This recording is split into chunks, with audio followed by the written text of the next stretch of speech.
ఆపీ అదాలత్లో cricket star Harbhajan Singh గారి మీదున్న ఆరోపణ ఈయన చాలా చిలిపిగా ఉంటారు. హర్భజన్, నవజోత్ సింగ్ గారు ఏమన్నారంటే, నగ్నంగా ఉన్న వ్యక్తి తన షర్టు మీకిచ్చారంటే మీరు కొంచెం జాగ్రత్తగా ఉండండి, అలాగే డ్రెస్సింగ్ రూమ్లో చిలిపి హర్భజన్ సింగ్తో జాగ్రత్తగా ఉండండి. సార్, ఆ నాటి అబ్బాయి కథంతా ఎప్పుడో వెనకబడిపోయింది. ఇప్పుడు నాకు పెళ్ళైపోయింది, నేను పెద్దవాడిని అయిపోయాను. సో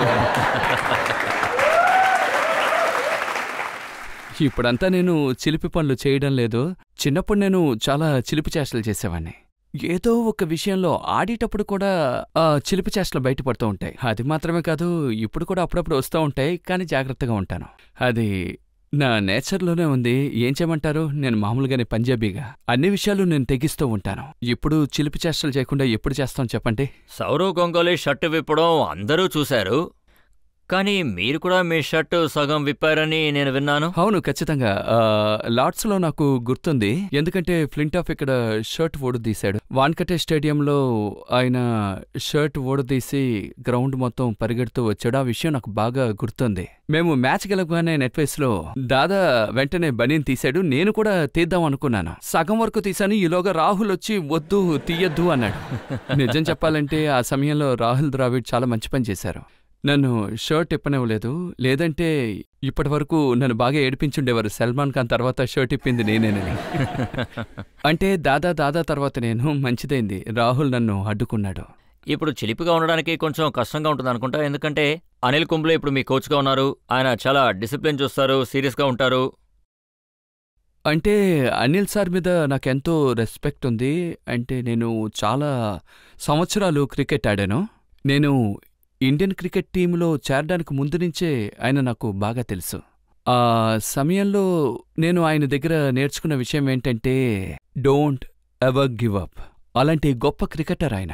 ఎస్, ఆయన ఒక సీరియస్ అయిన వ్యక్తే. ఆయన ఎప్పుడూ డిసిప్లైన్ ఇంకా డిగ్నిటీ ఫాలో అవుతూ ఉంటారు. కొంచెం కూడా ఎంజాయ్మెంట్ లేకపోతే, డ్రెస్సింగ్ రూమ్లో కూడా టెన్షన్గా ఉంటే, అంటే గ్రౌండ్లో టెన్షన్గా ఉండేటట్టు అక్కడ కూడా ఉంటే, ఆ టైంలో కామెడీ ఏం అనిపించదు. మైండ్ ఎలా పనిచేస్తుందంటే, బ్యాట్స్మెన్ ఎలా అవుట్ చేయాలి, తర్వాత ఏం చేయాలని ఆలోచిస్తూ ఉంటాం. బట్ అదేవిధంగా మీరు డ్రెస్సింగ్ రూమ్ కూడా వచ్చి టెన్షన్ అయితే, ఒకవేళ మీరు అనుకున్నది చేయలేకపోవచ్చు, అంటే గ్రౌండ్లో అనుకునేది. సో అనిల్ సార్కి నా గురించి బాగా తెలుసు. He no my nature. అంటే నేను ఇలాగే ఉంటాను, నేను ఎప్పుడూ ఇలాగే ఉంటాను అని. ఇంకా చెప్పాలంటే, బట్ ఐ డోంట్ థింక్ నేను ఆడేటప్పుడు ఇన్నేళ్లు నేను ఆయనతో ఆడతాను అని. అయితే నా నేచర్ వల్ల ఆయనకి ఎటువంటి ప్రాబ్లం అయింది. మీరు ఒక్కొక్కసారి చాలా బాగా ఆడటం వల్ల అప్పుడు అనిల్ కుంబ్లే గారు వెళ్ళి బెంచ్లో కూర్చోవాల్సి వచ్చింది. అది కూడా నిజమే. అయితే నేను ముందుగానే చెప్పినట్టు అనిల్ బ్రో ఇండియాలోనే అతి పెద్ద విన్నర్గా ఉన్నారు నా దృష్టిలో. ఎందుకంటే బౌలర్సే ఎప్పుడు మ్యాచ్ని గెలిపించేలా చేస్తారు. ఒక 20 వికెట్లు తీయాలంటే బౌలర్సే పని చేస్తారు, మ్యాచ్ గెలిపించేలా చేస్తారు. రన్స్ తీయడం చాలా ముఖ్యం. ఒకవేళ బోర్డులో 17 రన్స్ అని రాసుంటే మ్యాచ్ గెలిపించేది బౌలర్సే. అందులోనూ అనిల్ బ్రో లాంటి వాళ్ళు ఉంటే ఆయనలాగా అంత పెద్ద అచీవ్మెంట్ ఎవరూ చేసి ఉండరు. ఆ టైంలో నేను బాగా ఆడేవాడిని, నా వల్ల ఆయన బయట కూర్చోవలసి వచ్చింది. ఒక్కొక్కసారి నాకే చాలా కష్టంగా ఉంటుంది, అంత పెద్ద బౌలర్ ఆయన. నా వల్ల ఆయన బయట కూర్చున్నారని. అప్పుడు నాకు 20 ఏళ్ళు. యంగ్గా ఉండేవాడిని, బాగా ఆడుతూ ఉండేవాడిని. బట్ కెప్టెన్ నన్నే చూస్ చేసేవారు. నాకు చాలా ఆశ్చర్యంగా అనిపించేది. ప్రతిసారి అది నాకు ఛాలెంజింగ్ గానే ఉండేది. నేను ఇంతకు ముందు మ్యాచ్ కంటే ఈ మ్యాచ్ బెటర్గా ఆడాలి. అంత పెద్ద ప్లేయర్ బయట కూర్చున్నారు, ఆయనకి ఇబ్బంది కలగకూడదు. ఎంత పెద్ద ప్లేయర్ హర్భజన్ సింగ్, కానీ ఆయన మిమ్మల్నే బెంచ్లో కూర్చోబెడుతున్నారే. అదే చెప్తూ ఉంటారు కదా, మనం చేసిన కర్మ మన చుట్టూ తిరుగుతూ ఉంటారని. ఇప్పుడు ఎవరు బాగా ఆడుతున్నారో వాళ్ళకి అవకాశాలు ఎక్కువగా వస్తున్నాయి. సో నాకు అవకాశం దొరికిన చోట నేను బాగా ఆడతాను. మీరే చాలాసార్లు డ్రెస్సింగ్ రూమ్లో చూసుంటారు, అక్కడున్న మన ఇండియన్ ప్లేయర్స్. మీరు ఆట మొదలుపెట్టినప్పుడు వాళ్ళ వయసు 1-2 అయి ఉంటుంది. అవును, నేను ఆట మొదలుపెట్టి 15 నెలలు అయింది. సో ఇప్పుడు మన క్రికెట్ జనరేషన్ చూసారంటే ఆడేవాళ్ళ వయసు దాదాపు 22 ఏళ్ళుంది, 20 ఏళ్ళు అలా ఉంటున్నాయి. నాకు అనిపిస్తూ ఉంటుంది చిన్న పిల్లలతో అంకుల్గా ఉన్నానని.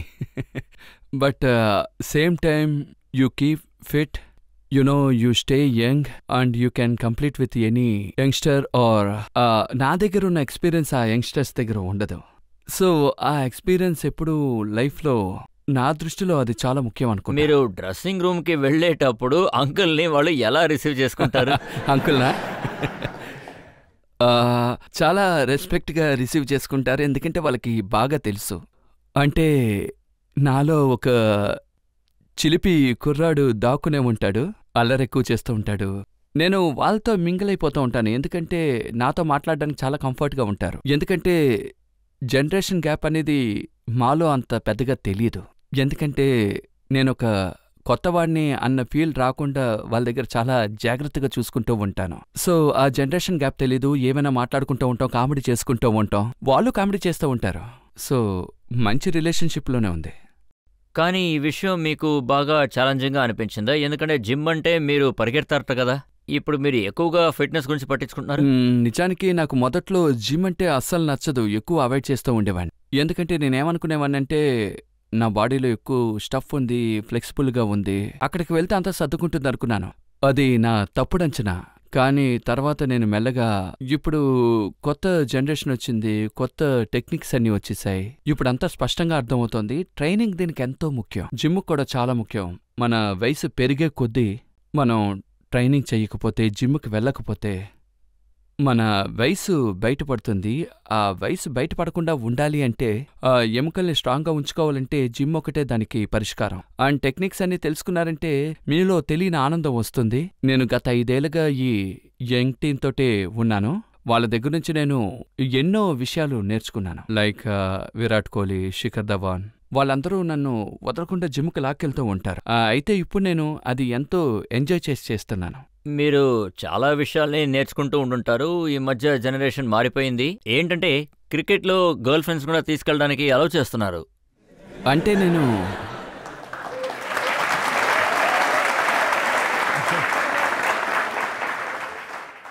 అంటే ఇప్పుడు చూసారంటే నాకు గర్ల్ ఫ్రెండ్ అన్న మాటే లేదు, ఎందుకంటే నాకు పెళ్ళైపోయింది, పక్కా లైసెన్స్ దొరికింది. అంటే నాకు గర్ల్ ఫ్రెండ్స్ ఉన్నా కూడా నేను అనుభవించలేని పరిస్థితి అన్నమాట అప్పుడు. సో ఇప్పుడు నాకు నా భార్య ఉంది, అందువల్ల ఎవరూ నన్ను ఆపడం లేదు. చెప్తూ ఉంటారు, మీరు టూరు వెళ్ళినా వెళ్ళకపోయినా మీ భార్యని ఖచ్చితంగా టూర్కి తీసుకువెళ్ళాలి అని. అంటే ఒకవేళ మీరు బ్యాటింగ్ గానీ బౌలింగ్ గానీ సరిగ్గా ఆడలేదనుకోండి, ఇందులో వాళ్ళ తప్పు ఏముంది? చాలా మంది ఏమంటున్నారంటే అనుష్క శర్మ గారు గ్రౌండ్కి వచ్చారంటే విరాట్ కోహ్లీ గారు త్వరగా అవుట్ అయిపోతారు అని.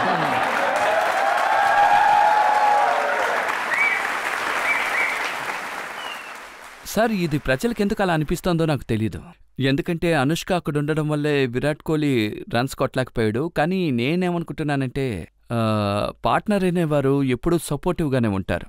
ఒకవేళ అనుష్క అక్కడికి మ్యాచ్ చూడడానికి వచ్చినా, నా వైఫ్ మ్యాచ్ చూడడానికి వచ్చినా, వాళ్ళు మమ్మల్ని సపోర్ట్ చేయడానికే వస్తున్నారు. ప్రజలది తప్పుగా అర్థం చేసుకుంటే దానికి నేనేం చెప్పలేను. వాళ్ళందరికీ చేతులెత్తి దండం పెడుతున్నాను, దయచేసి అలా ఆలోచించకండి. ప్లేయర్ యొక్క మోటివ్ ఏంటంటే బాగా ఆడడం అన్నదే. వాళ్ళ వైఫ్కి గానీ వాళ్ళ గర్ల్ ఫ్రెండ్కి గానీ అదే మోటివ్ ఉంటుంది. వాళ్ళు బాగా ఆడి ఇండియాని గెలిపించాలనే అనిపిస్తుంది.